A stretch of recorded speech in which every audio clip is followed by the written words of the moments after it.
So, Bole Baba Ki Jai. Welcome to today's Zoom Satsang.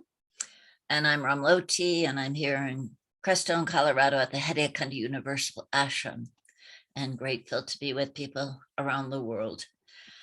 Today's topic is going to be truth. And someone suggested that before we finished our last round in 2021, that we go through truth, simplicity, and love. And we felt that truth was huge enough to take up a whole satsang. So I'm really grateful and looking forward to everybody's input on what truth means to them and all their questions about it as well, because I have questions, of course. So who would like to begin about truth? And I look over here to our Pujari, or over on the other side of me is Raghu. Somebody would like to begin with a statement about truth or a question about truth?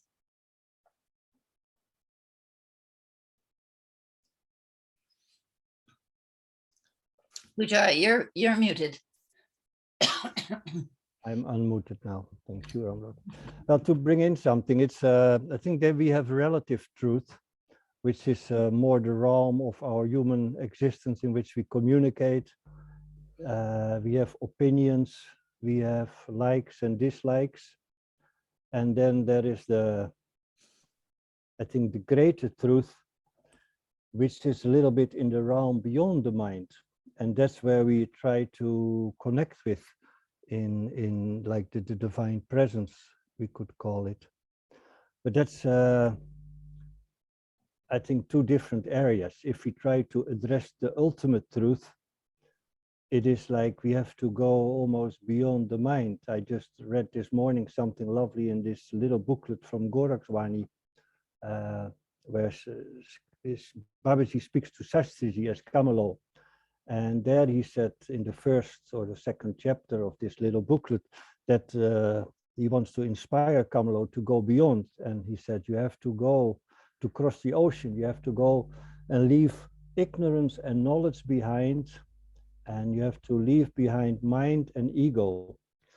So just if you take the point mind, to go beyond the mind, to go beyond thinking, that's a very, I think, difficult step for us to take. In a lot of practices, we maybe touch a little bit upon it, and there we might get a glimpse of the greater truth. But if I ponder upon it, it is this big, the bigger dimension is very difficult to access for. We can access it, or we are always that. I think we are, as a human being, we limit ourselves to a little being, but ultimately we are one with everything. So, and we are connected with everything. I think that's again in the greater truth. But to experience that is of course another quality of life.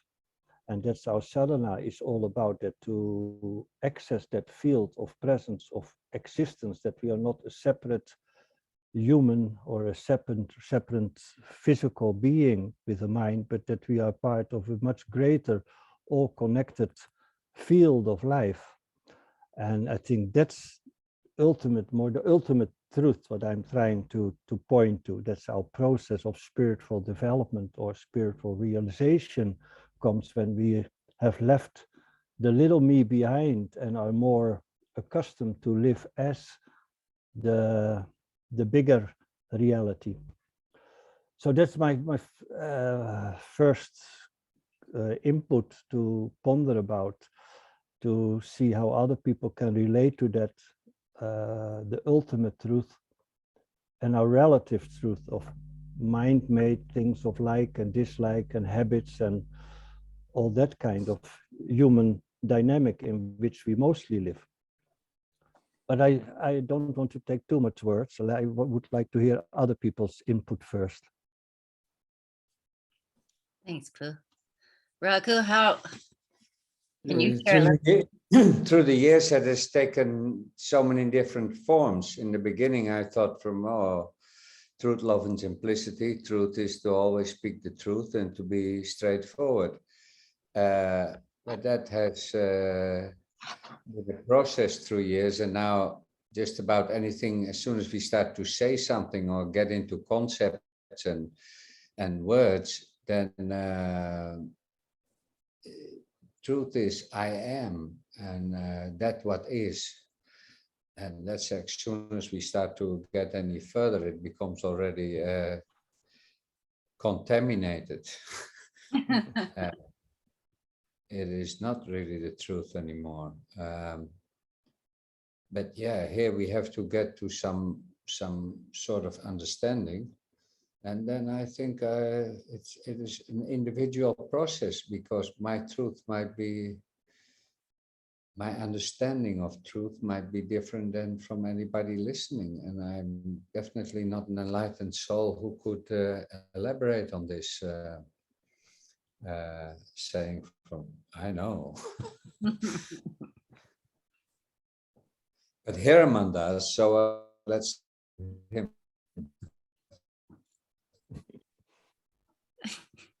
Thanks, Raghu.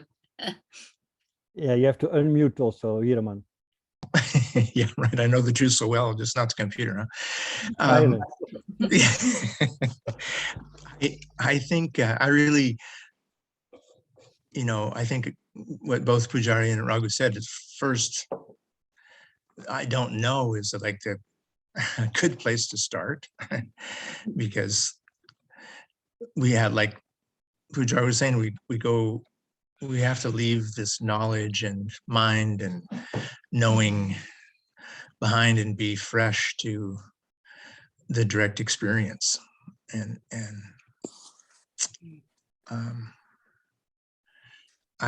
to me, it's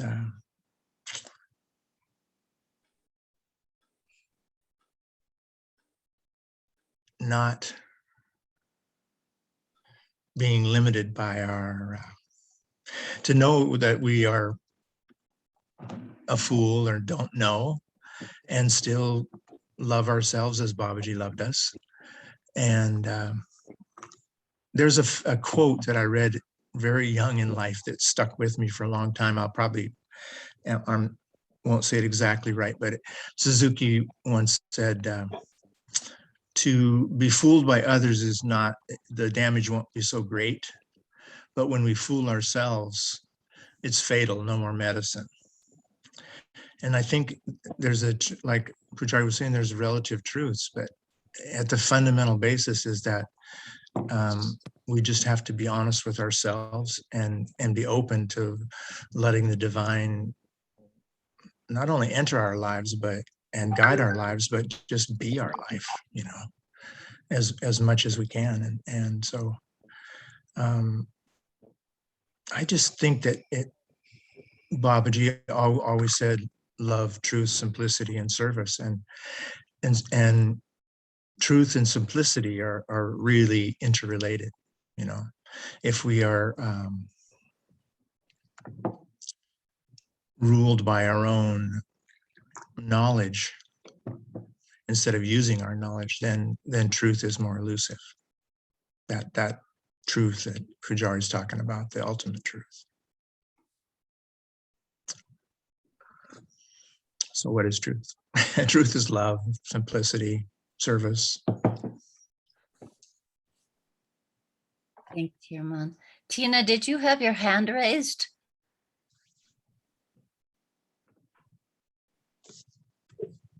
I was thinking of my mother. I'm having a hard time hearing you.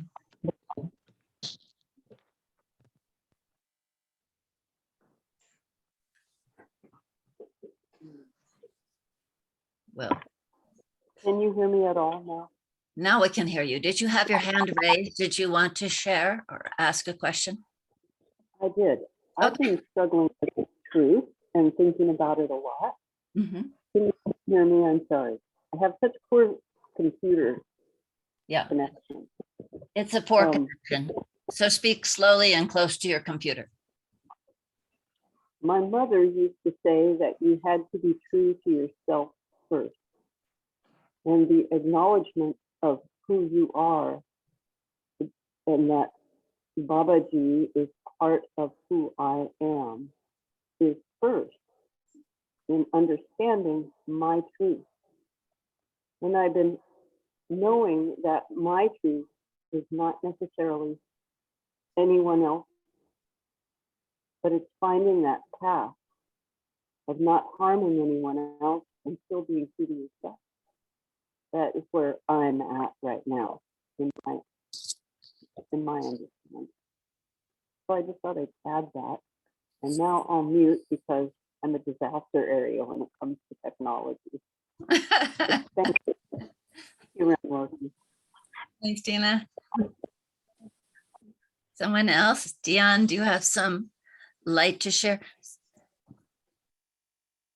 Me. You're good. Now you're Okay. muted. Now you're good. Just that, what keeps us from the truth is our attachments and our belief that we belong to a tribe.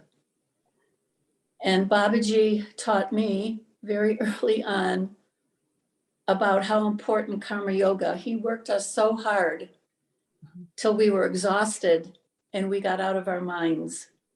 And one evening in the temple, as we're all chanting, there's his beloved dogs, and I heard a voice in my heart say, bathe this dog tomorrow. And I'm like, what, am I going crazy? Where is that coming from? And the next day when I went to bathe in the riverbed, there was the dog.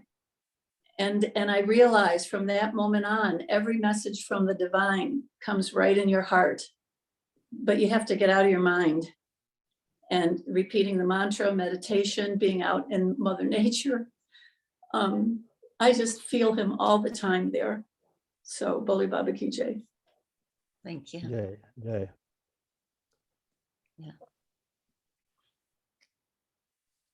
Because it's true, you know, we can talk about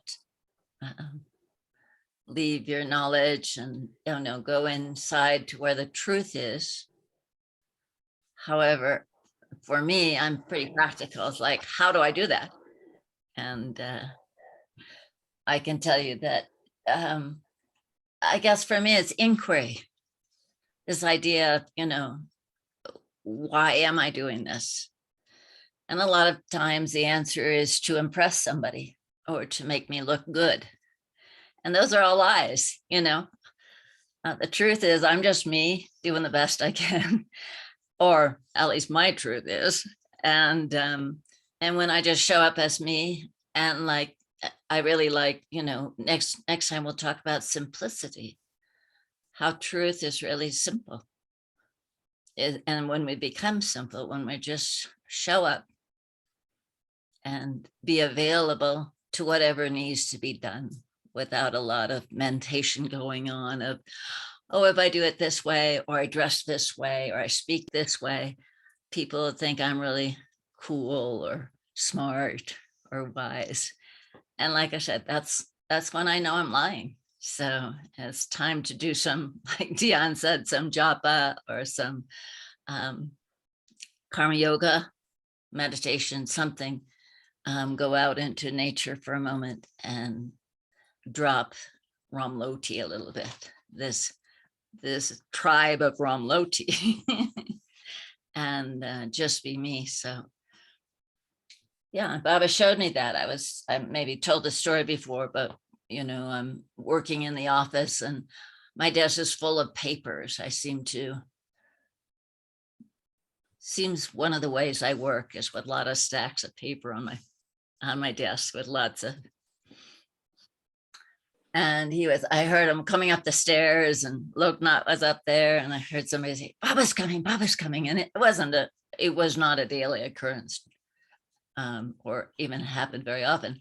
And so I took all this stuff and I put it in a bottom drawer, way, you know, where you wouldn't naturally look. And my desk looked real neat. And then I sit up nicely, and Ramloti looks very nice now. Yeah. And Baba walks in and he opens the drawer of that desk, that exact drawer. And he just said, I know, like, and I don't think it had anything to do about papers or anything else. It had to do with my lie, that I wasn't willing to just be me and look at Baba with all my mess around me and just let him see. And probably he would have said, you hopeless lady or something like that, which I am a pretty hopeless lady a lot of the time. So, so I guess for me, it's being truthful. It's just being me. And me is, yeah. And like Raghu said, I think it'll go through many permutations, but for me, just taking a breath and being okay with who I am and what people think about me, and just showing up as a human being with another human being. That helps me be in the moment. And if that's truth, and if that's realizing the bigger picture, I like it. It feels best to me and the best connection. So that's my little story of truth, or one of them.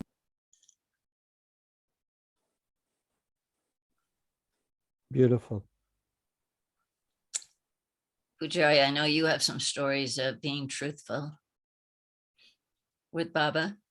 Baba was like, Oh, yeah, quite a few came up when you were speaking, but he could just see through our, our veil, the different cloaks we put on.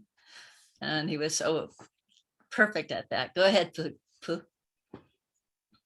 Well, I just remember two stories came up. One was when I was at the Gufa site one moment, and I was lipping and working with cow shit near the old cow house there. And then Baba came to the Gufa site and went for darshan. And then I came out, but I was completely dirty, muddy. My hands, my clothes, everything was full of dirt. And I felt difficult to approach Baba, but then I thought, well, why, no? And then I looked at Baba, and first he mirrored that same confusion, and then he became very loving, like I was the most beautiful pujari for him that I could be. And that was so, also I can relate so much to Jens, like it's really the heart. If you're clean in your heart, you're there, you're available, you're in the moment. That's the space from where we can start to live as the truth, I would say. And that Baba could reflect it so easily, because he would mirror when I would not be there, when I would, like in your stories, I also have many that I felt frustrated or not good enough, or I wanted to also have what he or she had. Then you're on the wrong track, and Baba gives you then very painful mirrors. So that was the learning process, to don't go outside yourself, go in your heart. Your truth is in your heart. And it's like you can say we're all different planets, and we don't make the same corners and turns and colors. We all have a very specific duty. And that duty is written in our heart. And it's my duty is not Raghu's duty and not Ramloti's duty. So that's where even on a personal level, our truth starts. It's in our own heart, not in the mind. There we get the confusion that we want to be what the world wants us to be, or we want to be better version of ourselves. Yeah, you share that very beautiful. I can relate to your story, Ramloti, beautiful. But Baba was that direct mirror of the heart. If you're in the right space, Baba would be like a child, and I would be like a child around him. And if I was complicated in my mind, if I had stuff going on, then it was very difficult to be close to Baba, because you automatically get that mirrored. Babaji was so one with us that he could not mirror us. That was his, of course, incredible beauty. He knew everything. And he knew my dreams, and yeah. I stop here, but it's one story is enough. Maybe later another one. I want to give other people the opportunity. It's such a beautiful topic. What is the truth in us, and how can we walk that? I very much like Diane's input from she brought up. It's really the heart. Pujari, Daniel. Pujari. Buongiorno, come stai? Pujari, ciao. Yeah, ciao. Right, yes. Om Namah Shivaya. Vole Baba ki jai. Welcome you. Nice to see you. Oh, wow. What a blessing. But we don't see you, Radas. But this is not a big problem. You have many already, which you are enough. No, no, no, no. One more must be there. Bo, who is that? I don't see very well. You are under the sun. Om Namah Shivaya. Welcome, everybody. Thank you. Bah. Eh?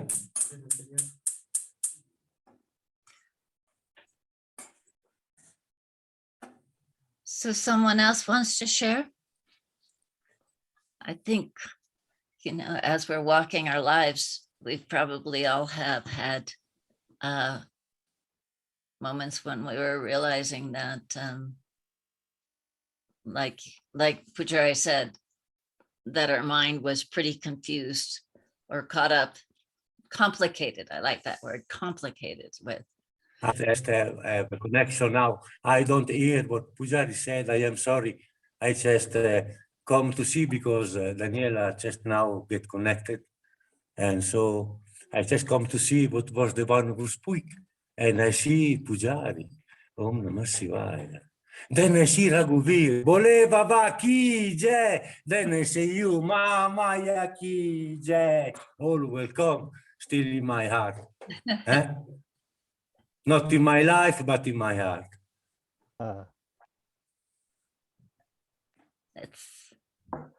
Well, just keep hanging on, Raidas, and then slowly you will catch up on what we are speaking about, because we are already busy for half an hour, and then you can slowly join in if you want to share something.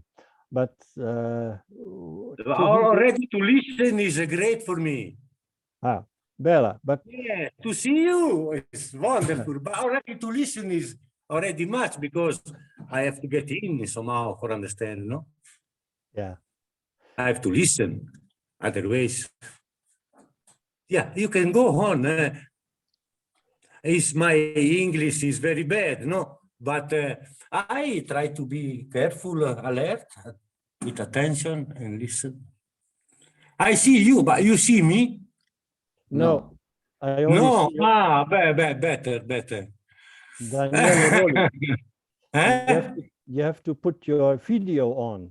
No, I don't know. This is the phone of my telephone. Of Daniela. It's not my phone, this one.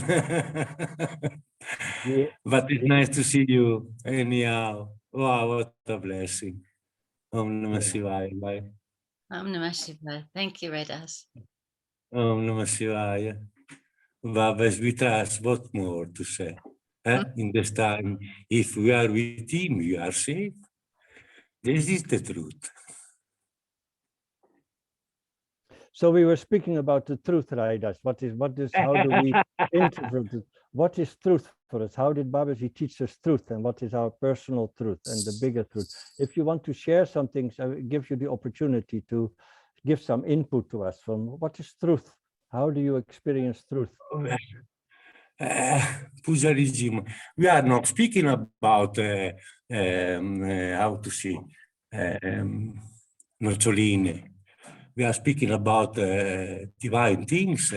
It's not easy to speak about truth, simplicity, and love. Every time we speak about those things, we lose like some pieces, because those things regard the origin of the life, regard Baba, regard the origin of ourselves, and we have to live those things. There's no other way to understand them. Only through living in this mood, in this way, through karma, bhakti, and gyan, we reach maybe one day to understand what is truth, because truth looks is everything. But in the same time, Maya is covering the real truth. How to say?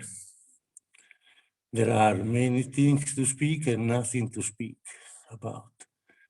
Is to listen and follow inside, because truth, we are sure, is one. I hope.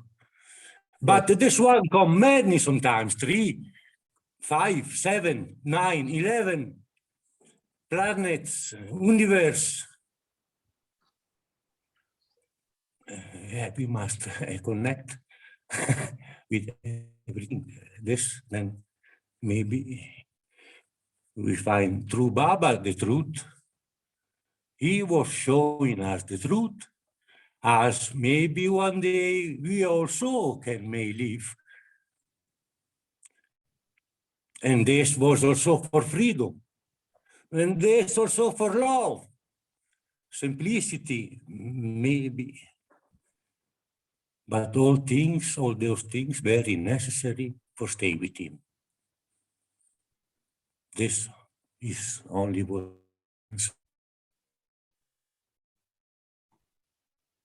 Thank you. You are here? Thank you. Thank you, Raidas. Yeah. No, nothing by me. For me is even not to think. It's just coming out from my heart. I have the grace to be connected with you now. You hear my voice. I see you.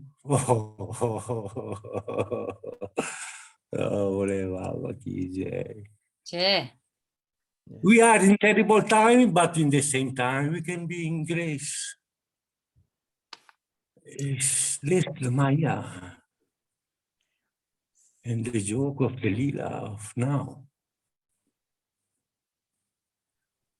I think. Was.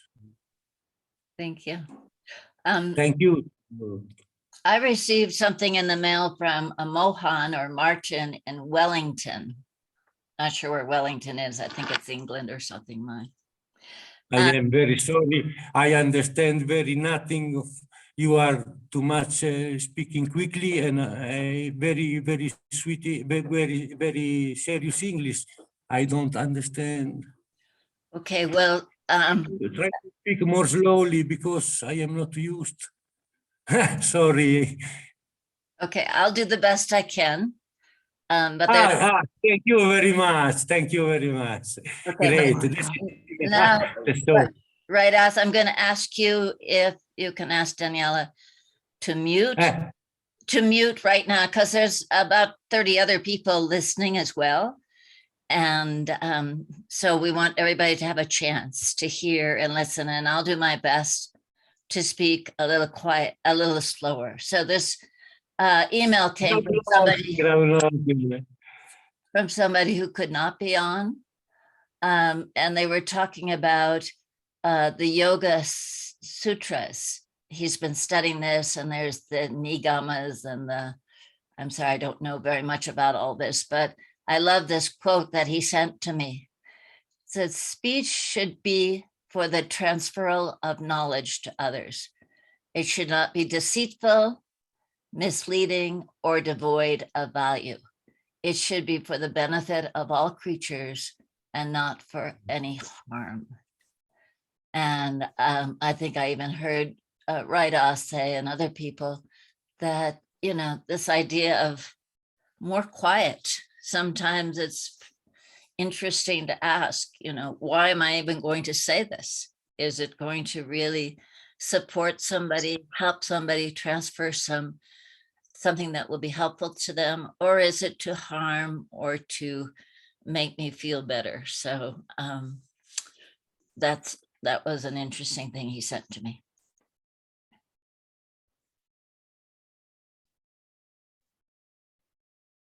Non ci ho capito molto. So other people have thoughts around knowledge. I'm sorry, around truth. And Hiraman, do you remember a time when Baba was helping you see more clearly? So Babaji, this maybe Raghuveer, he speak very well Italian. He can maybe translate to me what you said, because half I take, but half is not inside of me. Please, sorry. Raghu. Raidas, this is an international. Raidas, questo è un meeting internazionale dove sono 40 persone che stanno ascoltando. I am sorry, it is not the moment. I am sorry, I have not the language. Ramloti, I am very sorry. I am very sorry. It's lovely to be here, but maybe later you could chat with Raghu and he could tell you some of the things that were going on. It is challenging if we don't all have the same language, but it's lovely to have you. Om Namah Shivaya. Om Namah Nice to Shivaya. I am sorry. I was not aware of coming inside of you meeting, and I am sorry. Yeah, anyhow, Bole Baba Ki Jai. Thank you.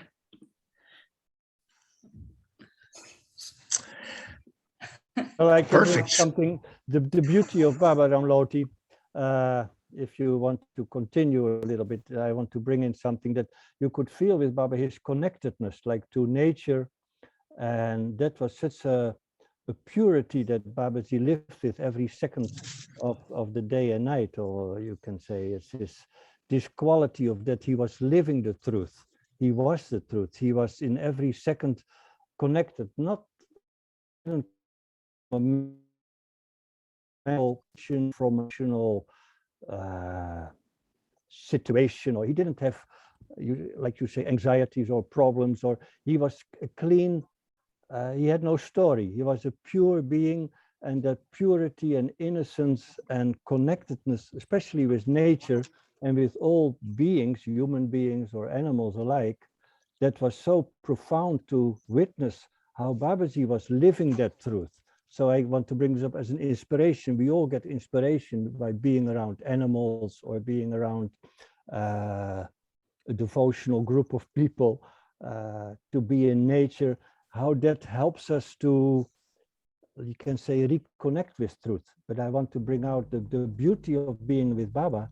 And I'm sure that Hiraman and you, Ramloti and Raghu have things to share about how impressive that was to feel a being which is so connected to truth, how that looks like, or how he behaves. He could be like a 1-year-old child, picking his nose and stretching himself and rolling his eyes, and in the beauty of a 3-year-old child was coming through. And that was, it's so amazing. You can still, of course, see that on the video material, which is available. But I find that still so impressive, and see that purity of Babaji and this natural innocence, which was always with him. And he was not the somebody, he was this pure consciousness expressing himself lovingly, mirroring automatically everything what came in front of it. It's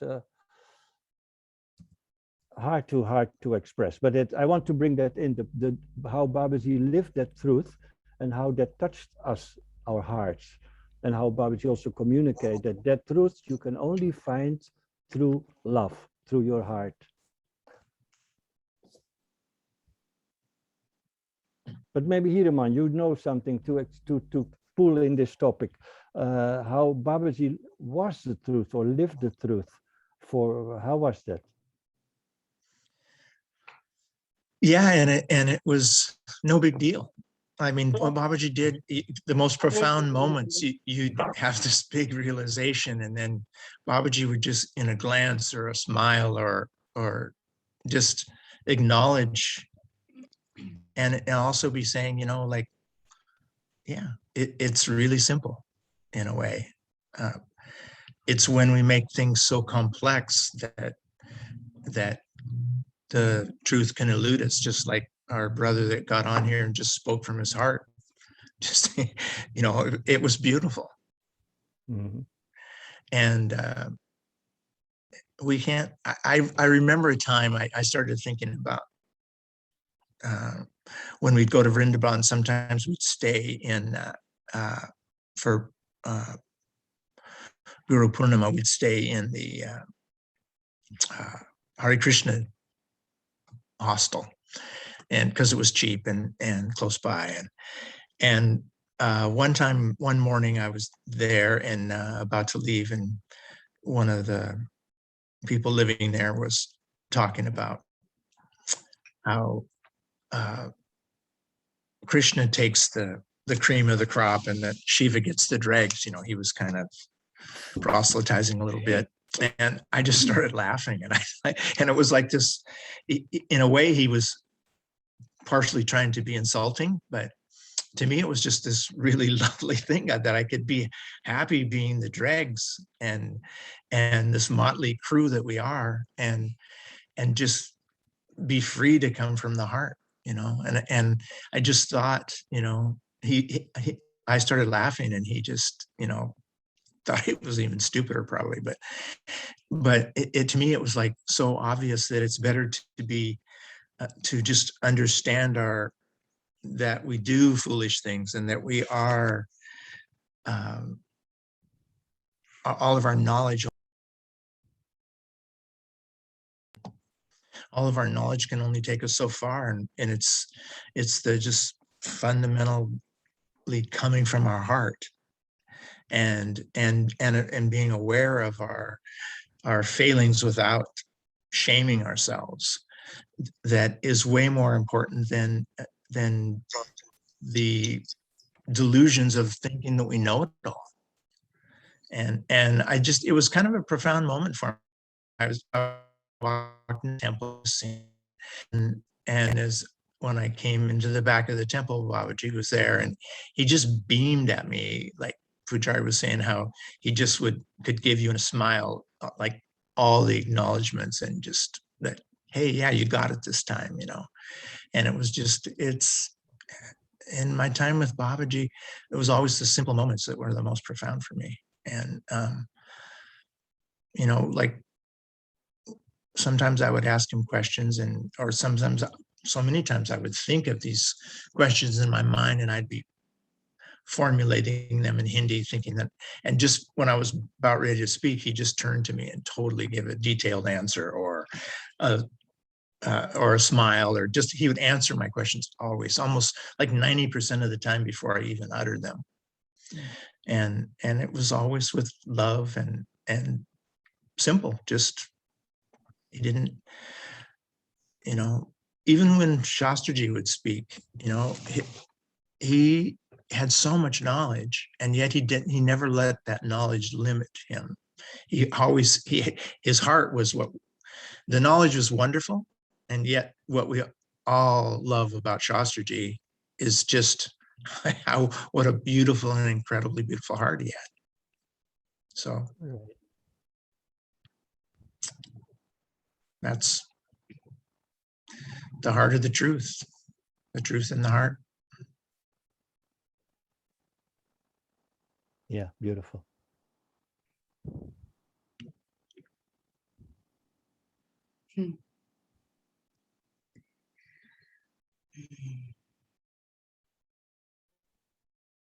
I love what Pujari was saying about the levels of truth.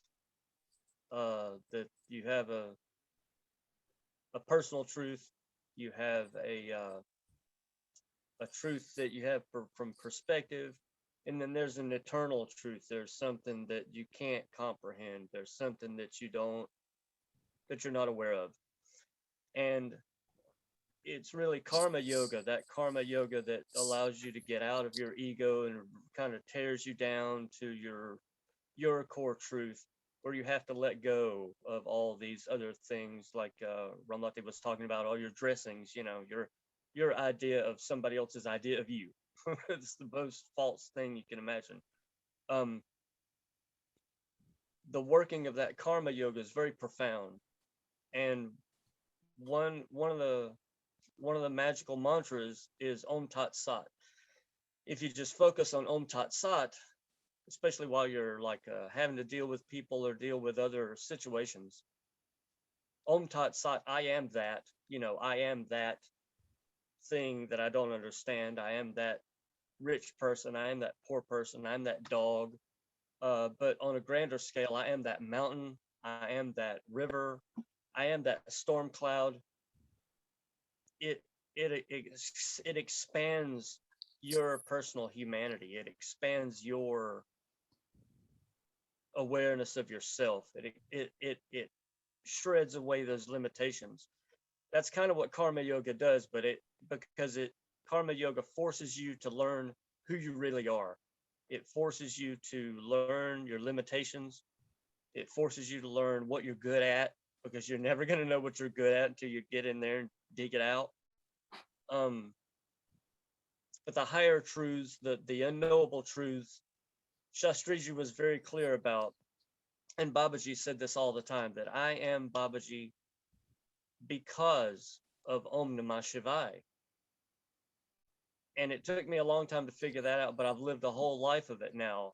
That Om Namah Shivaya is earth, air, fire, water, and spirit. And I had to go through Hinduism to learn about Jesus. Ye ha shiva ha.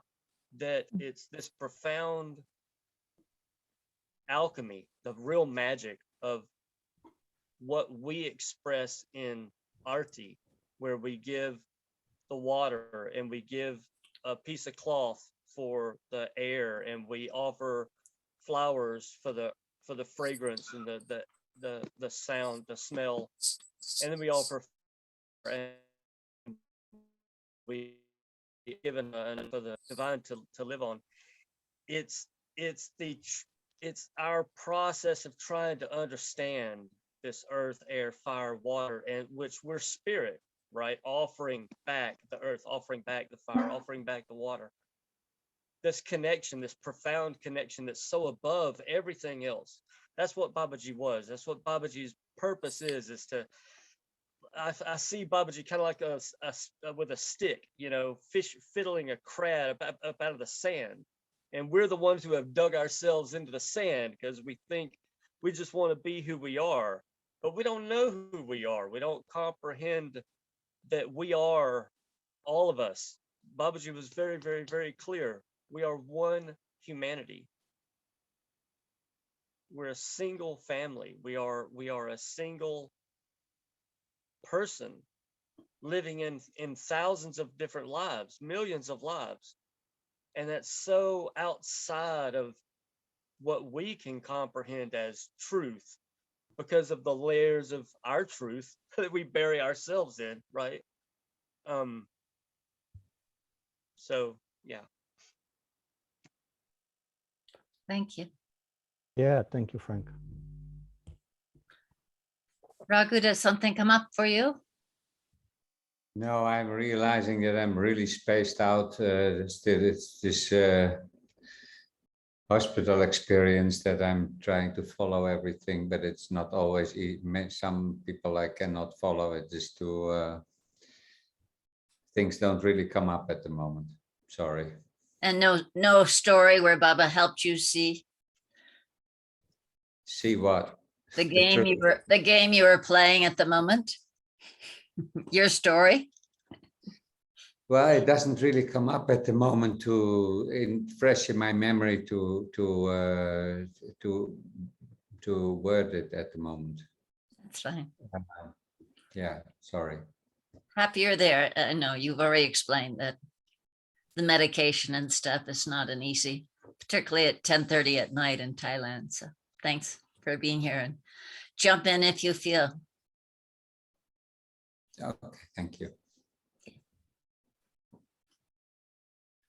Other people would like to share or ask a question or go more deeply into something? I think if I may just say something. Yes, Ramlota in his last one of the sessions which I attended, he said that he saw Babaji bathing in a pond and he saw his backside. It was very beautiful. And then they both climbed up on a horse and they started going up the mountain. And Ramlota saw two dogs fighting and it was perfect. He saw certain stones and it was perfect. But the moment he became aware of it, like he lost that contact with that perfect thing and he came to this world. Truth is something like that. I think if you try to understand it, it is very big struggle. It is very much painful.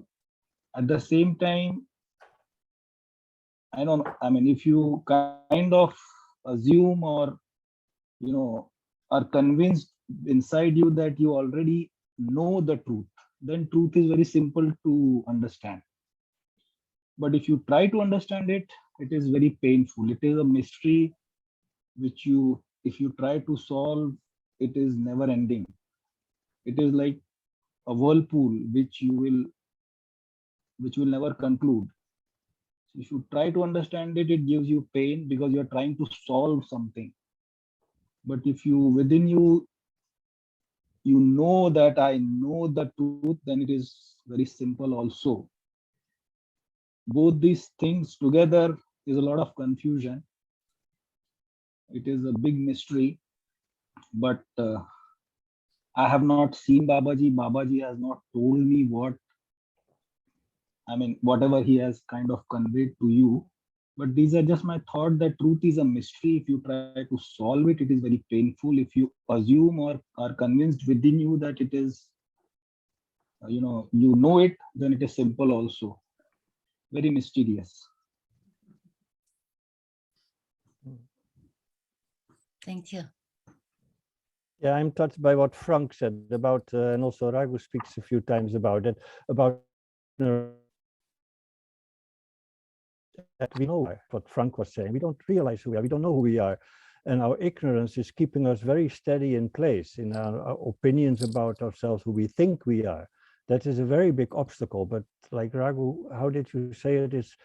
The problem with ignorance is you don't see it yourself. You cannot, you don't perceive your own ignorance. That's why it's called ignorance. And that is a huge obstacle for us as human beings, that we don't know who we are. And like Frank said, there's something beyond that. We are one with the cloud, with the mountain, with each other. But to have that firm in our heart, Baba lived like this. That was the beauty of Baba, lived the truth. But we are struggling through our ignorance to get to the other side. But it's our ignorance is limiting us constantly. The idea of that we know who we are. And some moments, I want to bring it in, of silence, like after singing an arti or some beautiful bhajans, and the bhajan or the prayer is finished, you sit quietly, and it's then at those moments sometimes for me this dimension opens, that you come in a clean, fresh seeing at once, this pure quietness. The mind is not moving. Just my heart is touched, sometimes tears in my eyes from what I see, what I perceive in that moment. That's really like a refreshing way to see. If the mind gets really quiet and you get a glimpse of that transcendent me, which is also there. But mostly I don't experience life through that. Mostly I crawl into a mental me and experience life through that.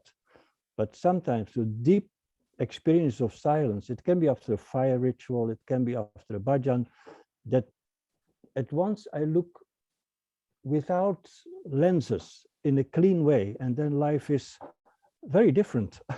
And yeah, I think Babaji is the help to cleanse us constantly, to go beyond our own ignorance. I try to address the topic ignorance, because that's really, I see that's where we get stuck, that opinions about ourselves. And how we can go beyond that is by the sadhana and some glimpses of, hey, there's another way to experience reality. And it's through the heart and a quiet mind.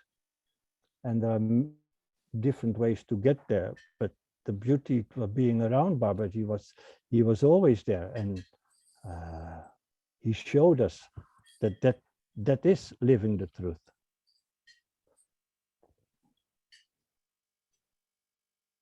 So Yeah. right.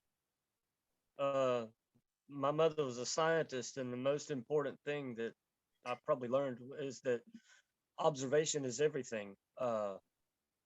You can only learn through observation, and the bhajans and the practices, they all bring you to that point where you experience involuntary pratyahara, the removal of the sense organs, so that just your soul is perceiving, and the perception, just to sit and observe, just to be awareness, instead of being who you think you are, to step back and just like Babaji, just be awareness and simply be aware. There's a point where you can just become aware through other things. You can hear through the fire, you can smell through the leaves. You can experience life through life without the grossness of the physical body. But it takes all that work, and karma yoga is part of that, exhaustion is part of that, the bhajans are part of that, but the majority of it is getting out of your head, tearing the head out, and living through the heart. The heart is the only place that can truly and cleanly observe. You're so right about that. Yeah, beautiful observations we are making.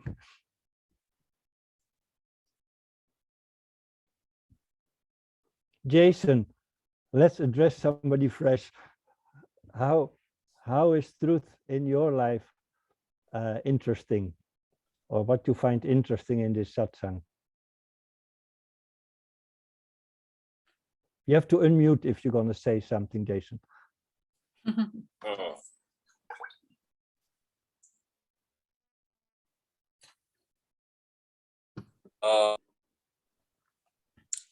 The heart, and I think, like, with repeating the mantra that Om Namah Shivaya. Excuse me, I'm nervous, but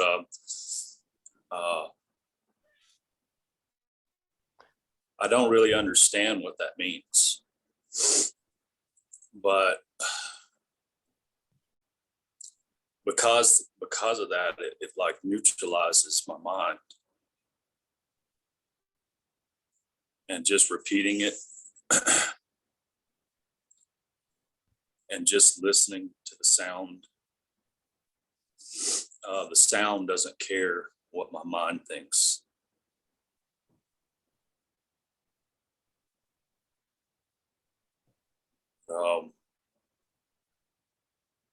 It's like it puts my mind in the place where heart. And I don't know how else to do that. But I'm really grateful for the mantra that Ram Loti has given to me. And thank you guys for letting me be here. Thank you. Oh, beautiful. Thank you, Jason. You bring in something really auspicious, the mantra, how to, because we see the mind can be the most obstacle for us, no? Who we think we are. And the mind or the mantra, what you're mentioning, is really the medicine to clean the mind, or to empty the mind, or to not be focused on the mind, but on the mantra, so that this other dimension can come through at the same time. I remember one insecure moment, one of the first time I had to do puja in the main temple in Haidakhandi. Babaji put me on that job. He said, tomorrow you pujari here, you do puja. I said, Baba, I don't know. I don't know how to this. He said, you Om Namah Shivaya. So he just took all my insecurity and doubts and fears away. Just immediately everything dropped. You just do Om Namah Shivaya and you do what Babaji told you. You just, and of course it went perfect, no problem. But it was like a shock. It's like the same shock you felt from, oh, I have to speak in this group. I feel insecure, what to do. Yeah, we go through that. You do Om Namah Shivaya and you come in a clean space and it's okay. Mantra is a beautiful tool to deal with a disturbed mind or whatever disturbed emotion. It's, of course, Raghu has put a lot of attention on it in the last months, and still to focus on the mantra, to be able to get more glimpses of the truth and to go beyond the monkey mind. Yeah. So mantra is a strong tool to deal with, to get to know the truth.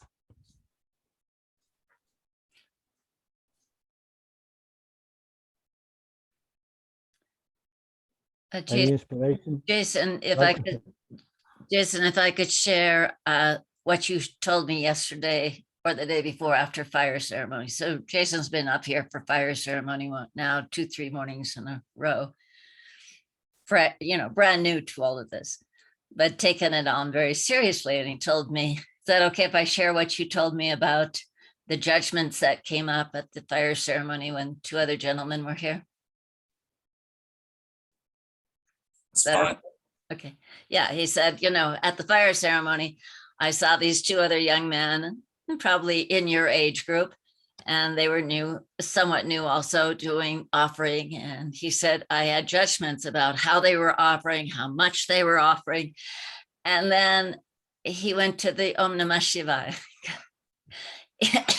And he said, immediately, you know, the judgments went away and I was back into the fire ceremony and, you know, into what I was really doing, which was offering all of this to the divine. So I just thought, wow. And he told me the day before, you know, he noticed the same thing, because I asked him, so what was it like to repeat Om Namah Shivaya? And he said, well, I noticed that when I went to the park or someplace, there were other people there and my mind got all chattery again. And then I started the Om Namah Shivaya and it quieted down again. And it's like, wow, that's pretty cool after just a couple of days. And like you said, it's a very powerful, very, very powerful gift that Babaji gave to us. So I'm grateful. When I start spinning out, I can often pull myself back into just heart space with Om Namah Shivaya.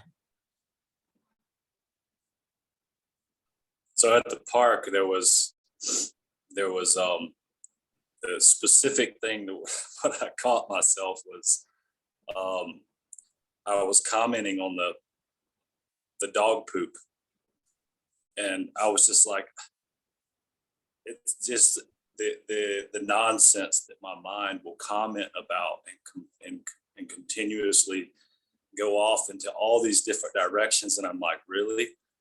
Poop? So it's like it has something to say about everything, and yeah. So it's much better when the mind is quiet, and I'm learning that the discipline of the mantra it keeps that at bay. It keeps that commenting monkey mind quiet, and so yeah. The poop. Thank you, Jason.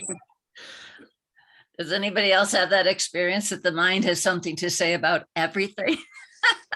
No matter what we see, we have an opinion. That's great. Yeah, it just comes to my mind. Ramloti, like the beautiful Teach Nhat Hanh has died last night. So that's of course a beautiful mindfulness teacher in such a humble and beautiful way, how he has been inspiring and keeps inspiring probably for generations to use his training to watch the breath and to be mindful. It's such a simple and pure teaching that he's consistently has been serving many human beings. So just on this satsang also, let's be grateful for his presence in this world. And I'm happy that he could be in Vietnam quietly giving up his body. And he's written so many beautiful poems about that he is not the body and he is this universal presence. So he will stay an inspiration also for the truth seekers. He is one of the beautiful, slowly walking there, almost like hand in hand with Baba in a Zen Buddhist way. Such a beautiful, great soul. Great reverence for him.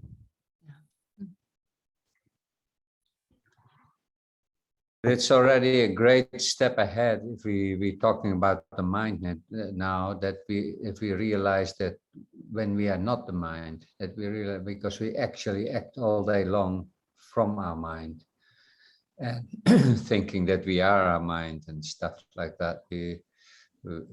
So when now we sit here and talk about this, then it's already a good step ahead if we realize that we're not our mind. And then with mindfulness, we can see that, oh, I'm doing it again. Oh. And that's the process which will go on for a while until it dies down. And that's then automatically we sink more into truth, into being. Yeah. Something like that. I have a few questions for Anna Lou. Do you feel like sharing anything? I know it's very early in your part of the country, but Anna Lou was actually the person that suggested that we do truth, simplicity, and love. Do you want to share? Anna Lou served here at the ashram for years, and we love her deeply. Miss her. Happy to see you, Anna Lou. Go ahead. Yeah. You answered a lot of my questions, and it was beautiful to see how you can approach truth in so many different ways, and how the mantra helps and all that. I really liked the way Pujari, the first things you said about it, that it's in these different levels, and how we need to learn to expand and feel this expansion.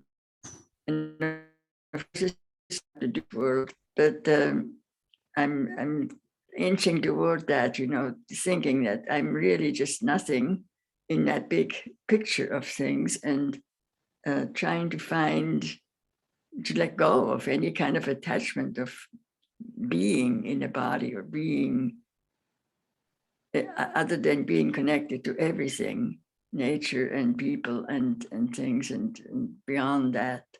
So truth is a very fluid thing, and yet it is what holds us. It's a truth that is our essence. And I thank you all for participating in this and sharing your views on it. Thank you. Thank you, Anna Lou. Love you so much. Yeah. Like Babaji said, I am nobody and nothing. So that's a good pointer to go in our direction of to become a nobody and nothing. I remember also something that Ramana Maharishi has said. He said this personal me doesn't go away. It only gets absorbed by a much greater awareness, which you realize what you really are. But still this little me can function in that.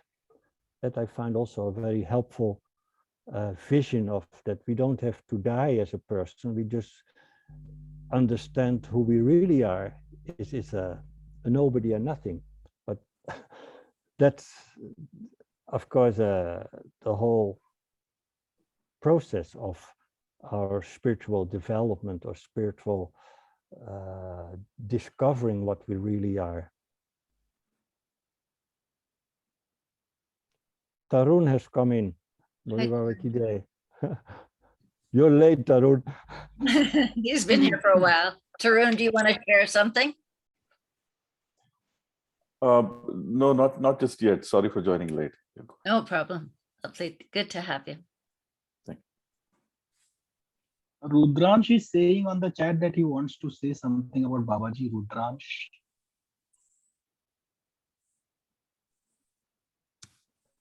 Go ahead. You do have to unmute.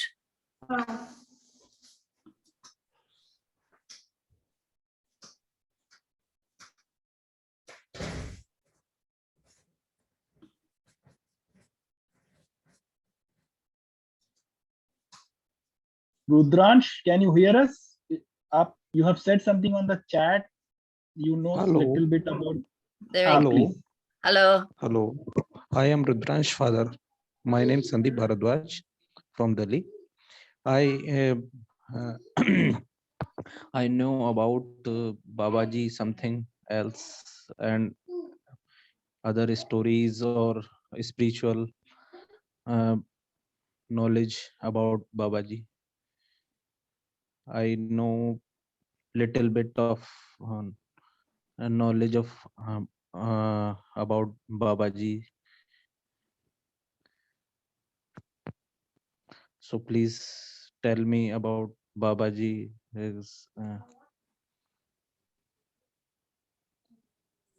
Thank you. Thank you, Sandeep. Bole Baba Ki Jai. Bole Baba ki jai. Hiraman, do you want to tell him about Babaji?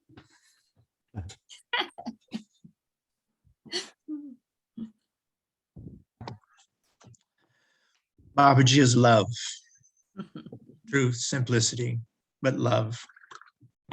I just, as we're talking and so many things are coming up, I think for me, that what is really coming up over and over again is that truth comes with a certain neutrality. You know, if there's too much attachment to a feeling when it comes, then I think that truth can sometimes elude us. Truth comes more like a bird landing on your shoulder when you're and they do that only when you're still, you know, they don't. And truth is like that bird whispering in your ear in the language of the wind, or from God, you know, when a certain smile comes, that he's telling you, yeah, you got it here. Just remember this, or just be here in this moment. And because it's all this moment, life is just a string of this moments. And Babaji was always in the moment, always, no matter where you could be, he'd be there in that moment with you. And that was the truth of it. So I don't know. That's it for me.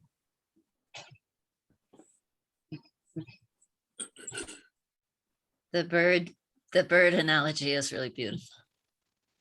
Yeah. It's a thought that's way attached. Yeah.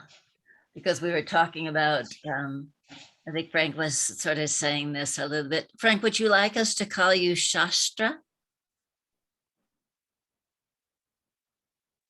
Call me anything but late for dinner. Yes. thank you. Okay, I love that. But Uh, I was sort of contemplating this week about, you know, my opinion, my knowledge about what I think is knowledge about a certain topic. It taints how I hear anybody's words about it, or I see anybody's actions about it. And so, you know, I've heard before for years, you know, it's hard to be an objective observer, even as a scientist, because we have this preconceived notion of what it is. And yeah, so I love once again, this thing about, I have plenty of thoughts about everything. My mind can take anything and have lots of opinions and thoughts. And so it's really about the silence that we can get to. And like many people have said, Baba has given us the tools. Mantra, karma yoga with mantra is what he talked about a lot. Singing the bhajans, the arti, sinking into all of these fire ceremonies, just sinking in to that silence. So, yes.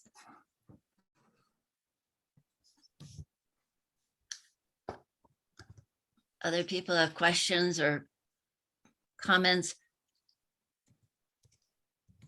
This is Pam. I'm going to share. I know for me, like the truth seems to come at times when I'm,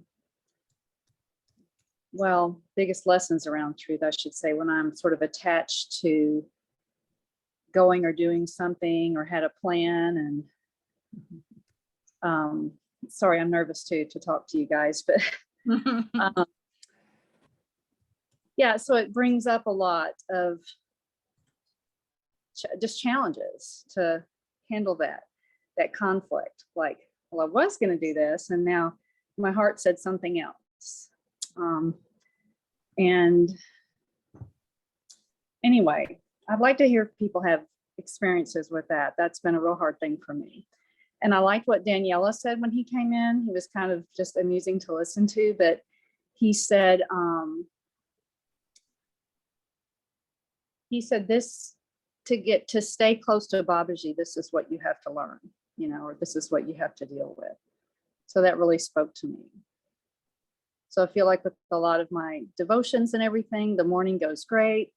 I have hours of wonderful time and just real quiet. And then when the day gets started, it's, you know, like the lessons start, and then it's really tough. It's like, wait a minute, I thought we were on good terms, you know, and then there's these things to learn. So I know it's just the truth and it's where I am right now, but it's really, it's frustrating and maddening, and it makes Babaji seem not loving, you know. I don't know, that there's this awareness, and I know it's just the heart opening, but at least my mind is really like powerful, you know, it wants to go and do this, or it had an attachment or a plan. And then there's what to do after that with that challenge of, do I trust the truth and honor it? Because, you know, if you don't on this path, if you don't, it's just not going to turn out good. So it's that acceptance. But so I don't know, that's been my experience lately of the truth.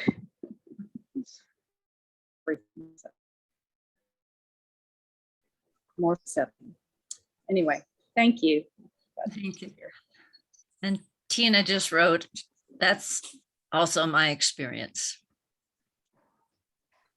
If anybody want to comment on some of that, I know that Padma or Pam is a nurse, correct? You're an RN or? No, I'm a dietitian in a hospital. Okay, dietitian. I know you work in a hospital, so you have a lot of protocols to follow, and you know, it is mixing in the technical knowledge that we have to do certain skills that are important versus you know, being able to do the mantra, be more silent. So it can be very challenging when we're at the more technical jobs. Particularly, I find when I'm in the garden or mopping the floor, that it's easier for me to do the mantra than when I'm composing a newsletter or something like that. So someone has some feedback for Padma or Tina? But Tarun had his hand up. I don't know if it's on the topic. Go for it, Tarun. Where are you? Yep. Yeah, hi everyone. So I think, I'm sorry I missed the first half of this satsang. Somebody might have already mentioned this, but I think one of the things about truth, the way I see it in terms of, you know, a modern day definition, I think is it's one of the measures of a person's ability to be an observer, like really be a good observer, right? Not to be opinionated with a situation, or not to manipulate a situation. So if we are, you know, just as a passerby, look at everything around us and just observe and say things the way they are, it is like being very truthful, and also a measure of our detachment from entangling with everything going on around us. And I think that is, in a way, you know, entanglement creates different types of karma, good and bad karma, right? So if we learn to be truthful and not manipulate with situations around us, I think it's a measure of us being able to accumulate more of that good karma and reducing the negativity in our energies. So that's just one of the ways I see truth playing out in our lives.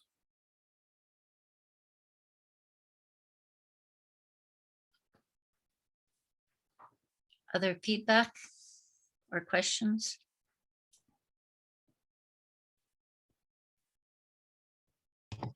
Maybe I just respond to Pam a little bit that, you know, Pam, the mantra Om Namah Shivaya to me is just a mantra of perseverance, and doing your mantra over and over is perseverance also. But I think Om Namah Shivaya means just, you know, you give it all to the God, and doesn't mean it all comes back in a certain way, and you just keep doing it over and over. And when things get difficult, sometimes then that is building our strength to persevere through uncomfortable moments or difficulties or places when we don't feel completely connected, and just to have faith in that we are being held in this beautiful web of love, and just just keep trying. Keep trying to be neutral. Keep trying to accept. Keep trying to come from our heart. And then that way, that is really what the mantra is about, is just to not give up.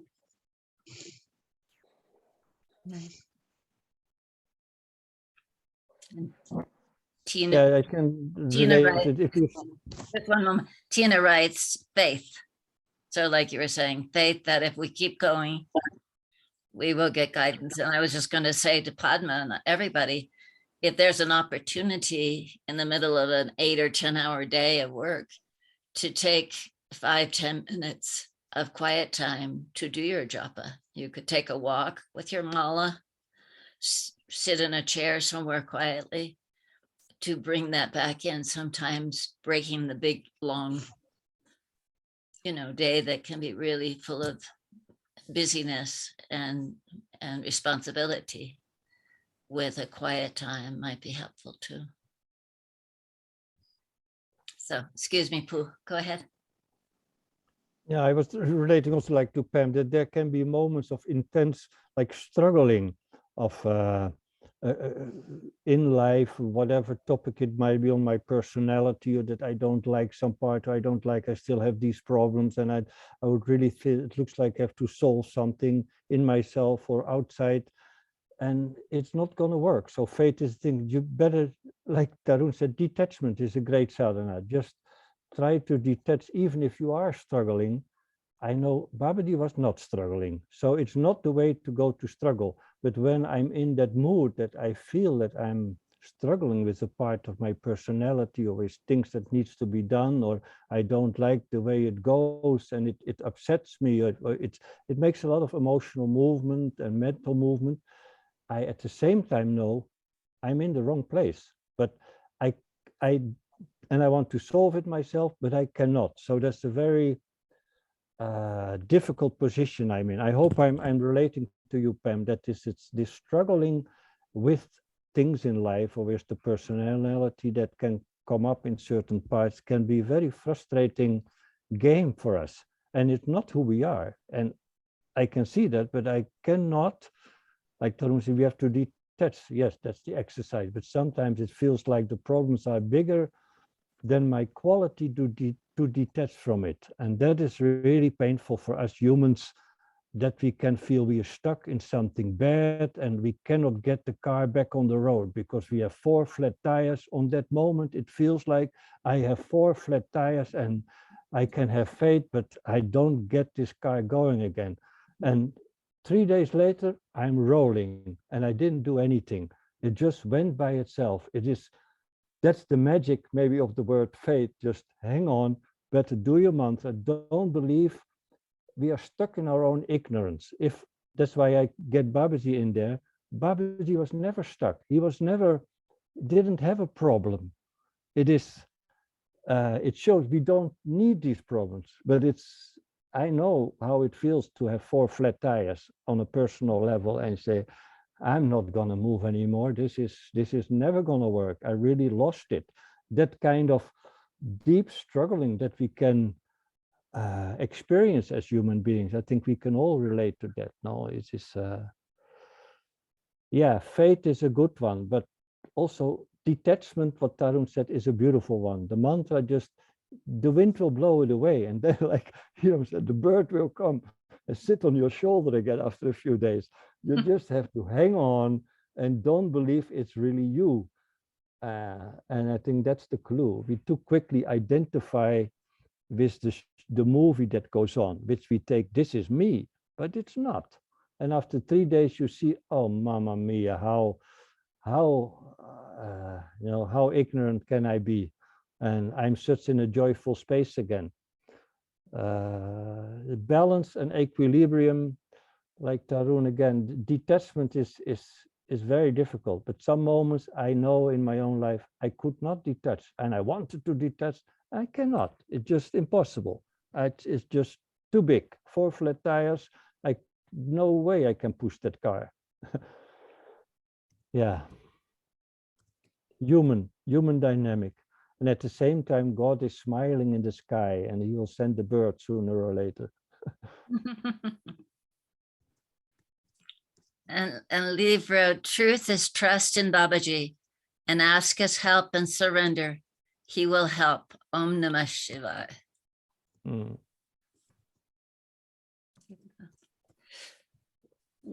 Will, I'm wondering if you would be willing to share anything. I know ever since Raghu suggested last year that we do lots and lots of mantras before Mahasamadhi in 2021. Do you remember that, Raghu?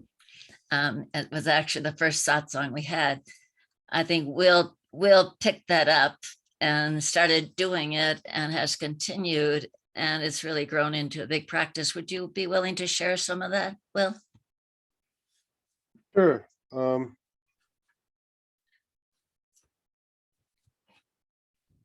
Doing japa, it's always been a strong suit of my practice, and I noticed that when I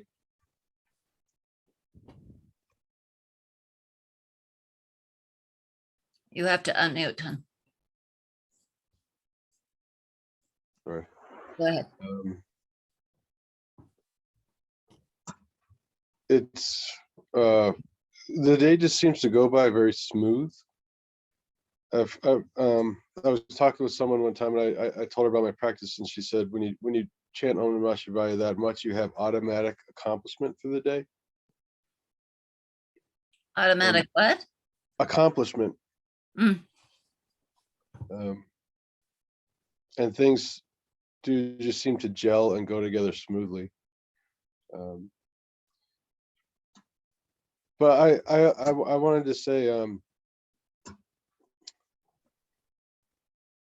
with truth, I was still confused up until in today. You know, I don't know if I fully understand it, but truth is just, it's like a feeling that sort of comes up inside of you, and then if you're able to express that feeling. And an example is yesterday I was at work. I'm a carpenter. We were working outside. It was cold. It was snowing. The boss asked us if we wanted to, like, if we were ready to commit to working for the full day. And I wasn't ready at all, but I said yes, because I didn't want him to think badly of me. And when I said yes, you know, I lied. You know, it was a total lie, and it wasn't truth. And I knew that when I was saying it. I knew it after. I was just afraid of his reaction, and that if I told the truth, he wouldn't like me, or he would get angry. So, yeah, that's all. So, yeah. A lot of times we're so attached to who we think we are that we don't follow what our heart says because we're afraid the other people won't keep believing who we think we are, or we're trying to present like a good workman, a hearty soul. For me, you know, in the office was an organized, good office helper. And so then I often lie, and that's a good example. So as we relax into who we are and just all these different words we've heard, detach from having life that particular way, and people, somebody said, you know, and we spend our time thinking about what we think the other person is thinking about us. Like, it's really confusing. And we just relax and just do our mantra and do our work. It's much, much easier and simple, as we'll talk about when we get together next time.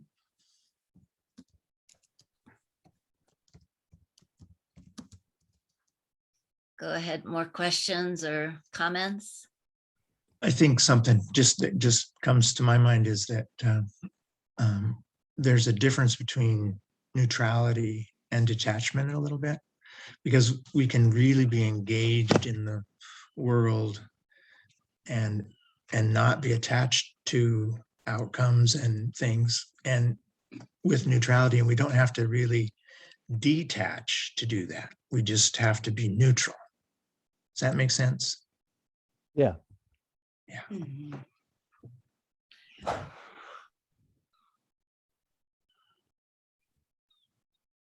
So are you saying detachment can have the same effect as neutrality when you want to understand the truth?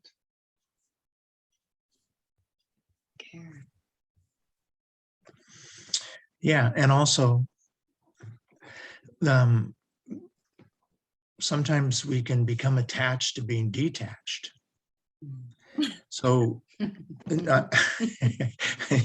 so we can engage, like aversions and attachments can be the same, and we can just try to cultivate neutrality. I guess the point that I'm feeling at this moment.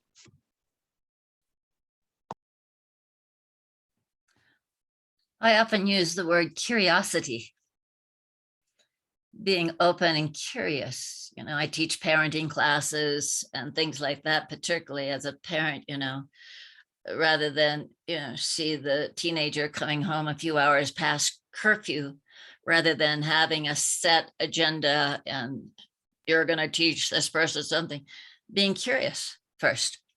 It's like, what was up? Who knows? He might have had, or she might have had 4 flat tires. We don't know these things. So curiosity is helpful for me, when instead of attaching right to an opinion and a mode of action, I'm more curious to know, how does the other person see the world right now? What are they experiencing? And just relaxing into that. It has been helpful for me. When we see curiosity in children, it just completely delights us, and there's just this joy just jumps out. And why shouldn't we have that as adults too? And once again, like Pujari keeps bringing us back to Babaji. I remember bringing Babaji flowers from Hawaii, anthuriums, the plastic ones that look like a heart. So I thought that was a beautiful thing. I was living in Hawaii. I brought those to Babaji. But they weren't in water. They were just in a big vase because they're pretty hardy like that. And he kept looking at them and he was touching them and like, because they feel plastic. So, he said, alive? Yes. So I think there are so many instances where we saw this curiosity in Babaji, yeah. I told the story about the sandalwood fan that had the beautiful box with a piece of glass over it so you could see it.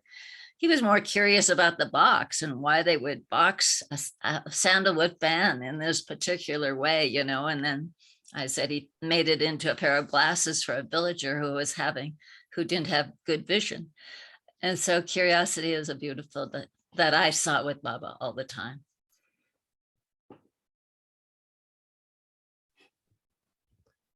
Don't grow up, it's a trap. What did you say? Oh, don't grow up. Don't grow up, it's a trap. Yeah. And kids will totally do that. Play more with the box than the present reality, definitely.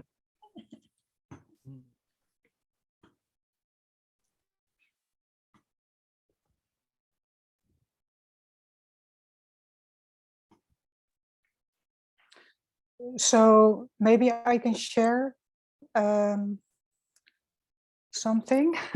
Sure. It's a bit okay. It's a bit funny, maybe. It's like I hear you all talking about truth, and yeah, it goes deep and beyond. But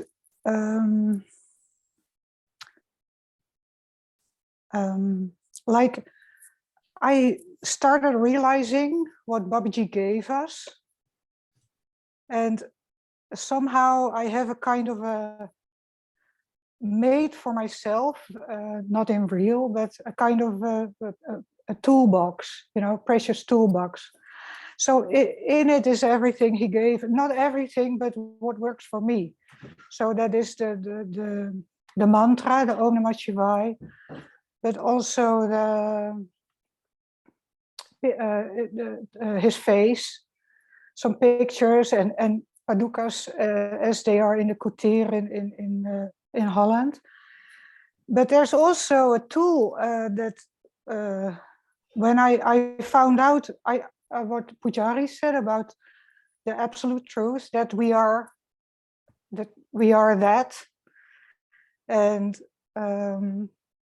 I hear that some more people say here.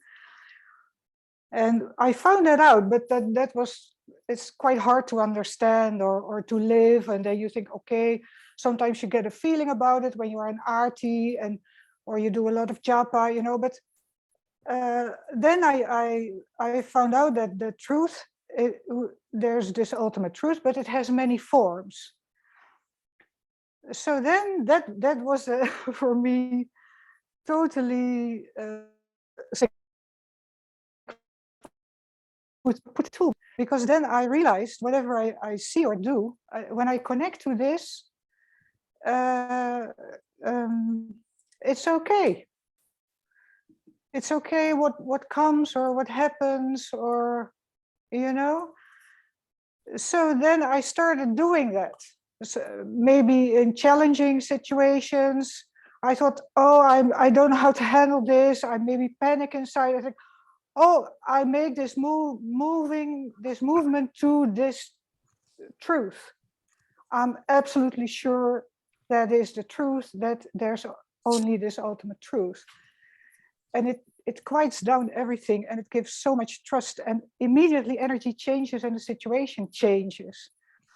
So I had so much result by using this as a tool, and I started using it not really as a sadhana, more something to survive, to hold on. Like, okay, Babaji gave this, so use it. And the result were amazing, were truly amazing. If I couldn't handle a situation, I thought, okay, I go inside to this ultimate truth. I know it is there. I know I am that. So there will be a way out, or there will be a solution, or there will be an answer, or whatever. So it can be quite practical, and it can have immediate results. When I meet somebody and you know, when I meet somebody, I just go there, and I can just do whatever I need to do, you know, but from there. So I'm not sure if this is clear what I'm talking about, but it is really so simple. You know, I can hear you say so beautiful things, but I know for young people that come to the ashram now, this is way too far. It needs study, it needs years, it needs japa, it needs, you know, I cannot know how somebody else's path will go, of course. But yeah, what came to my mind hearing you and saying all these beautiful things, and especially when it was like Babaji could be as it was as a child, it can be really simple. Just when I cannot sleep at night, I do the japa, I do the Om Namah Shivaya, or I take the picture in my mind from the padukas in the kutir, that I touched them once, and it was like I touched feet, truly feet. I was in total shock. So I take that memory. And what is also in that box, which is very beautiful, like I heard you people say about truth, that it comes at moments in arti, or like Pujari said, the veils are taken away and it is very clear. I experienced that too in arti and also at Havan. It is so beautiful, but it gives me the total knowledge that, no, not the knowledge, the consciousness goes when I experience that we are totally one, that we are not alone, that there's a enormous support in whatever we do, and there's always everywhere answers and solutions. So that's also in my toolbox. This memory of this beautiful moments that is clear. So, and then I make it very simple. I don't care. I read a lot of books, and I heard a lot of people, and I'm always very keen on knowledge. I love to have knowledge, but at the moment when I comes to true living, I just forget everything and have this toolbox. And yeah, that is yeah, that's it. Oh, Holy Baba Ki Jai. It's like, keep it simple. That's what I try to say with my story. It's not that I say everybody has to do it like that, but you really can do it in the moment, this truth, living from this truth. You don't have to do a lot of sadhana or whatever. Just go to this, make this movement to the heart. You read mantra and things will change. So beautiful what Babaji gave us. I'm so grateful for that. Om Namah Shivaya.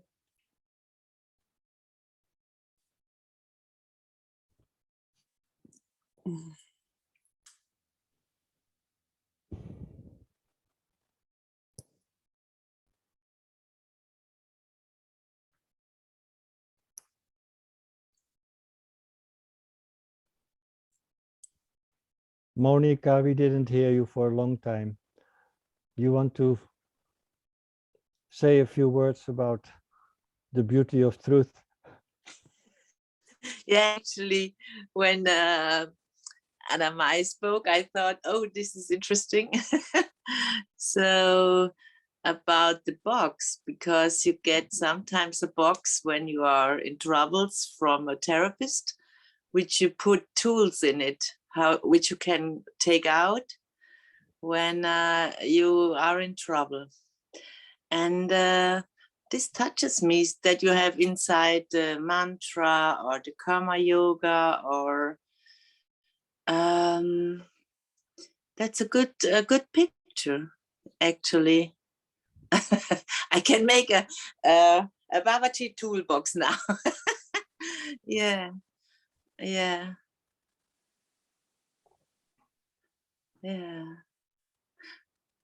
And about the truth,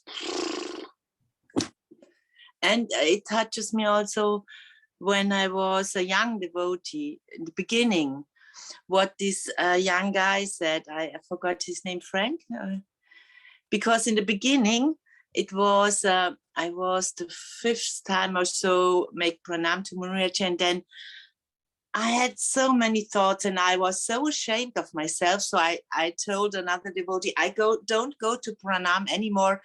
It's horrible. It's so horrible. I'm so ashamed. I'm a bad devotee. I don't. And then he said, very good thing. You go there in line and you do every thought you do to the feet of Babaji. You make pranam, everything, it comes up in your mind, because this is anyway crazy at all. You don't listen to it. You just put it on the feet to Babaji. And now, I mean, now I'm a very long time Babaji devotee, so it's not that much troubling me anymore. But in the beginning, it was horrible. And I was so ashamed to go to Muniraji with all this crazy thoughts. They won't stop. I couldn't stop them, just. And this was the trick in the toolbox, just to put everything on Babaji. Don't listen. Say, I give it to you, all this. And then I could make pranam, and I thought, oh, I'm not a bad person. I don't know what I am, but So this was, it's for me, it's a beautiful satsang. And then, of course, over the years, you got all this wisdom of I am just in the moment, and so this is the improvement. In the end, you are like happily often in the moment, and I'm of course very different from the beginning, and I'm really And I have this beautiful, beautiful profession, like to be a kindergarten teacher. So the children are more, I get more from the children than I give them.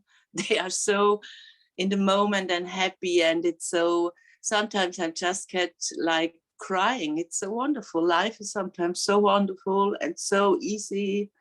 And I'm so much blessed. I can go to the Dutch ashram. And I mean, my life is like a fairy tale sometimes. Yeah.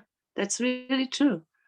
So, and I meet the beautiful devotees there, and it's so beautiful, yeah.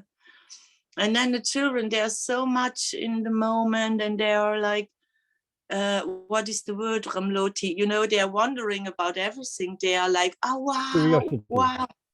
What is it? Oh, curiosity. Yeah, curiosity. Yeah. And this is the most beautiful thing. I love it. And I love my children. You know, they are just like, I bring a little lamb in and speak with them, and they are like, wow. And this is a heaven for me. It's most of the time heaven. Or I go, if that 3 minutes and I'm on the Rhine and big ships and the water and the stones. It's so easy and it's wonderful. It's just a big blessing. And the topic was truth, is it? Oh, sorry. So this is my truth. Okay, that was it. Thank you. Thank you, Monica. Thank you. Beautiful. Thank you. And I see our Ramlota is here to give us a Yes. final. He had another appointment or something, but Yeah, I will it's on be here, anyways. sorry. Very late. Sure. What did you learn from Babaji about truth, Ramlota? Oh, like this? Just like this.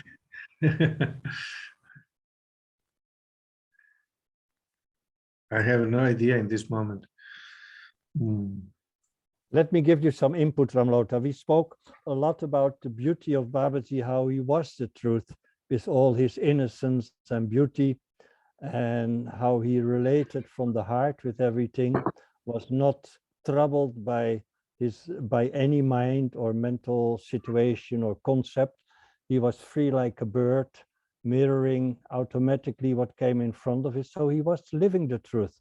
And we've discussed many tools in the toolbox that we use to slowly go in that direction of the Babaji's ultimate truth. But we faced our personal obstacles. Our ignorance is in the way. We become a me, a mine, and a mind, very turbulent. And the toolbox has to help us to get on the road again as a human being on the way to Babaji. So that we've been brought in many aspects, have been brought in by beautiful people. So now it's for you. If you have something to share about how you've seen Babaji living the truth, or how he confronted you with the truth, how did his topic touch you? Yeah. Yeah, I think he is, you know. Baba is. All the rest, we are all shadows. So this is what I feel. Right. And of course, the Leelas are many, yeah, that we had. But I was reminded now, I translated a little beautiful book of, a booklet of Mahendra Maharaj, Anupam Kripa. Mm-hmm. I translated in Italian, no? This beautiful little book where he narrates the story of his encounters with Baba in Kumaon, walking around everywhere, our places, Chilianola, Almora, everywhere there. It's a beautiful booklet. And at a certain point in that book, he said, he was mentioning about truth, simplicity, and love. Mm-hmm. That this our Satya Saralata Prem, our and he said, I liked it very much. He said, truth means what the mind thinks, the mouth says, the body does. So practicing, one becomes simple. then maybe love comes. And I liked it a lot, you know, because I was always wondering what does it mean? No, truth, simplicity, and love. It's three so big words to put there. It's not a dogma in this sense. Then truth is like he intended, like an integration, a personal integration, that you are true. What your mind thinks, your mouth says, and your body does. You are not cunning, you are not false, you are not trying to manipulate or cheat, you are open and honest. And then so practicing, one becomes simple. And this is true, I think. And then maybe love comes, because love is completely out of our grasp. So that it reminded me relative of level. Then absolutely, maybe truth is that it doesn't change. Everything changes continuously. We live in this flow of constant flow. We are never the same. We are born, we grow, and every moment is completely changing all the time. The only constant of our reality is that it's changing continuously. And so maybe the truth is that doesn't change.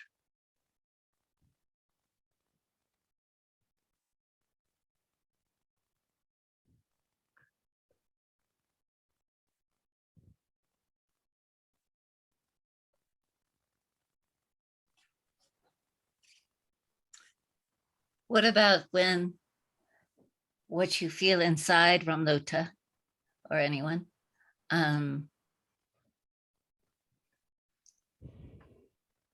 you know, is going to stir up hurt or yeah, problems? Is it better just to not say it?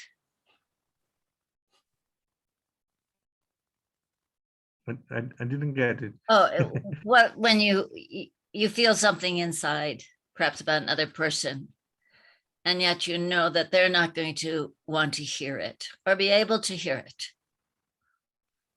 Oh, well, I don't know. That depends, no, I think, on circumstances. I don't say always the truth. If I know that the truth can hurt somebody, I don't say it. I think my first duty is not to hurt anybody. This is a duty. Then if truth can help, very good. If truth can create more problems, better to be silent.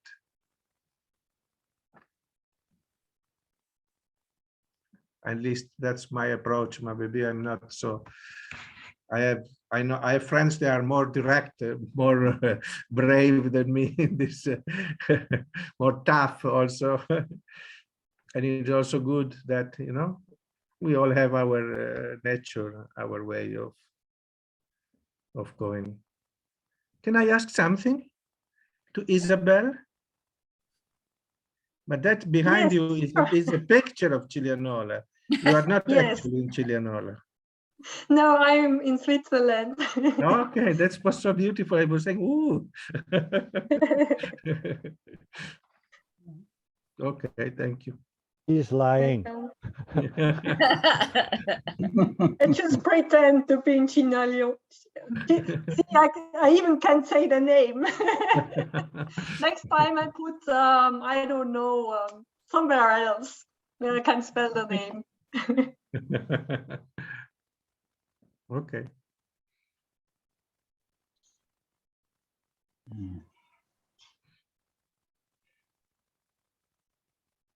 Thank you. You know, that's very hard to deal with, being a parent and understanding Babaji as a parent to you and to the world, because sometimes Babaji just speaks through you, and it's hard to know in that moment, especially if you're in a group of people and you're talking to somebody specifically and they need to hear what you have to say, but you know that they're not going to take it well, that they're not going to deal well with what even to you might be a criticism, but somebody in that room needs to hear it. And at this point, you have to, you know, focus on that one person. And so sometimes the truth, you know, is transformative. You have to discern within yourself, okay, am I just talking to myself? Am I the one who needs to hear this? Or is the message that I'm giving to somebody valuable? Is it going to transform them? Is it going to help? Or is it going to wash over them like the lingam in it and they remain unchanged? You made a very profound comment about being with children, that the children teach you more than you're teaching them. And that's always, mother was always, I felt like I was cheating anytime I had students, because I'm learning more from my students than I am from them. I set them up in these little challenges, and I, you know, push their buttons and set them running in a rat maze. And I'm the one learning. I'm like, ooh, look at that. I didn't think about that. And it's so, sometimes I feel Babaji come over me, like he's looking down on us, and he's going, ooh, that was a good idea. I like that one. I'm going to keep that one.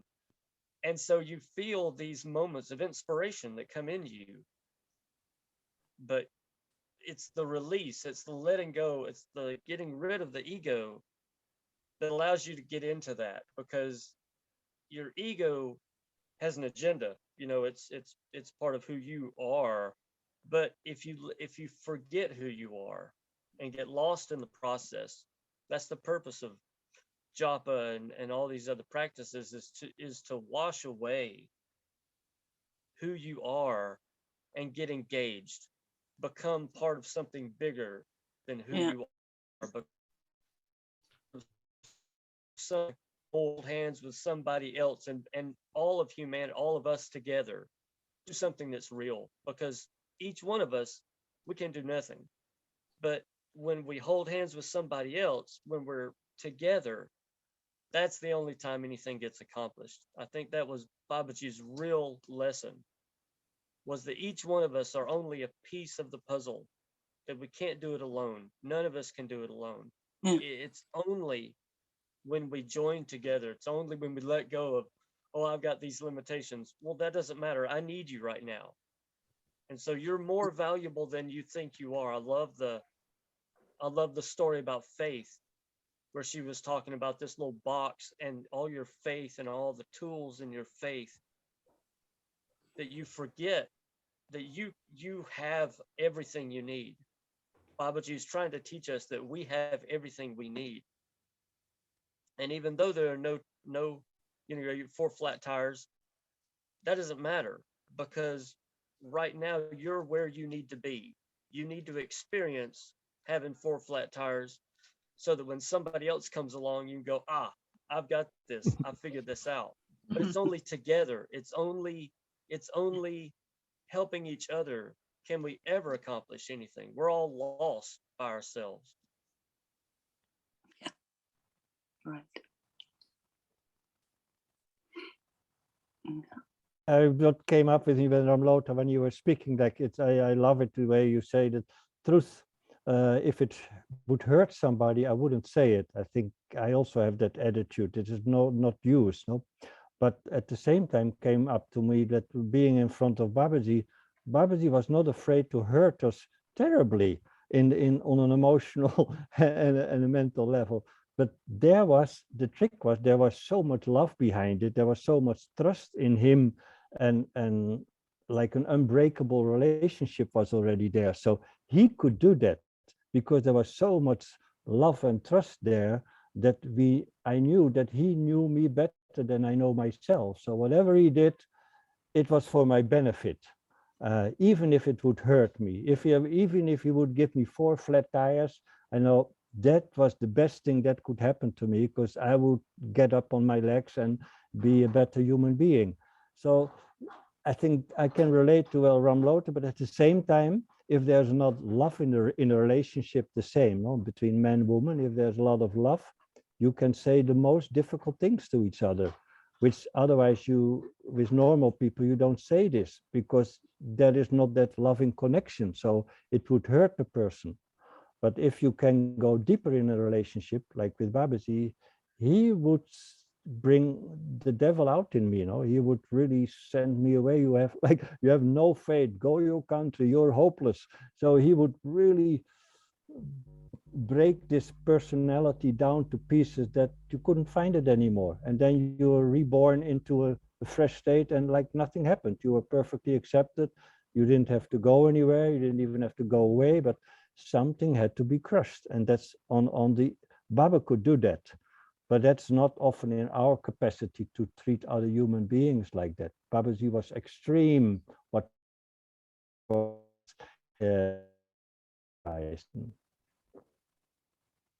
Yeah. The Maha therapist. Maha therapy, yeah. definitely. Yes, of course, he would do this. But now that you told that, I reminded me, I saw Baba stopping the truth to be said. It was a meeting of the Indian Samaj in Chilianola, 1982. And I was there, and Srivastava was a secretary, and he was talking, and then there was a lot of tension. I went there, I didn't know anything because they were all talking only Hindi. So I didn't understand, but I sat there. And for the first half an hour, I felt a lot of tension. Muniraji was there sitting on the floor, never spoke up, never looked up even, eyes on the ground. And there were some fights, tensions between some big Indian shots. Then Baba arrived, maybe half an hour later, with the beautiful lungi. The Calcutta devotee gave him a lungi, was 3 meters long on the ground, sweeping the floor of a silk, beautiful lungi. So he walked in like a rock star, and he jumped on his azan there on the tiger skin.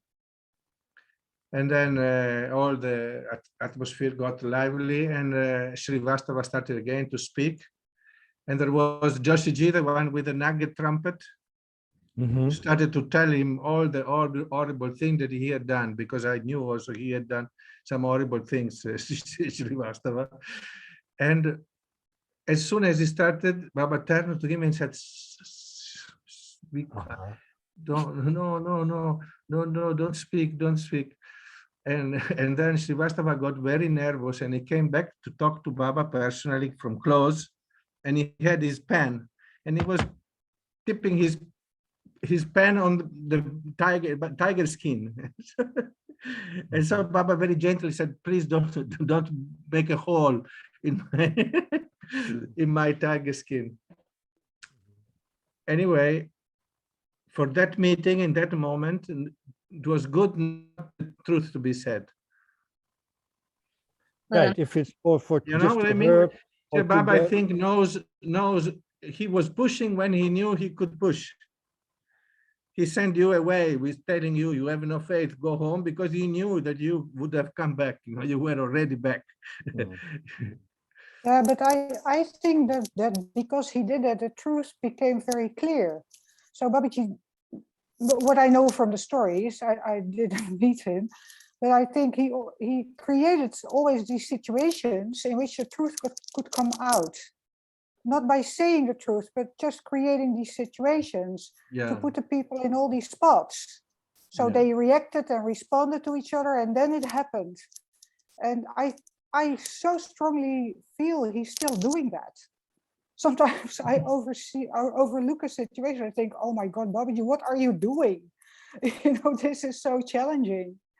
So he was such a master in creating these situations to make you see, and not by saying it so much. Maybe, of course, he also did that, but especially by letting you experience it.